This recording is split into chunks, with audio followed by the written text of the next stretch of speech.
Сәлем қыздар, бүгін сіздерден шоколадты таңқурайдан жасалған торттың рецептімен бөлісемін.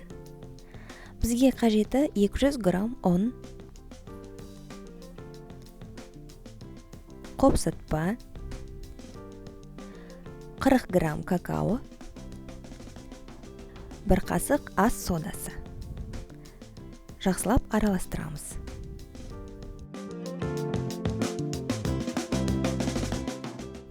Екі жұмыртқа, 230 грамм қант және тұз. Миксерлейміз.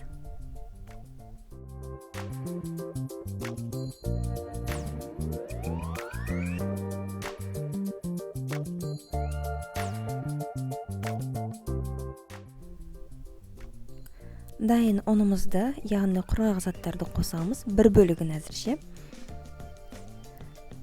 Оны жақсылап араластырғаннан кейін 150 мл сүт, 50 мл күнбағыс майын қосамыз және араластырамыз.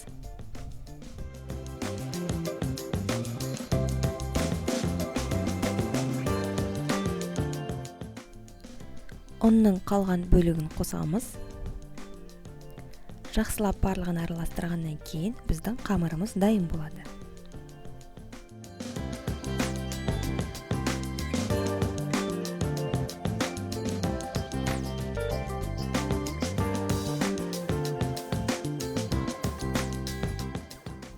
Қамырымыз дайын, енді 16 сантиметрлі формаға құямыз.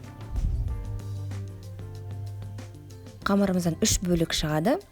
Оны алдын ала 180 градуста қыздырылған пешке 45-50 минутта пісіреміз. Менде бүгін қаймақтан жасалған крем. Оның мөлшері 200 грамм, оған 160 грамм сгущенканы араластырдым.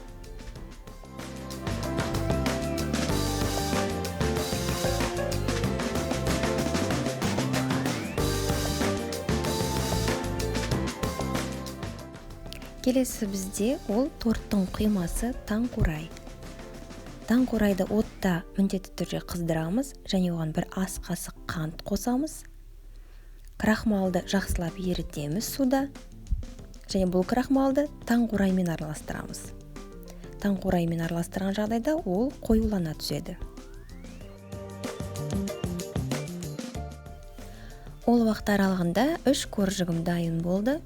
3 қоржығымызды енді тортқа жинай берсек болады. Бірінші бөліміне кремді жақтым. Әркімнің безендіруі әр қалай. Міндетті емес қайталау.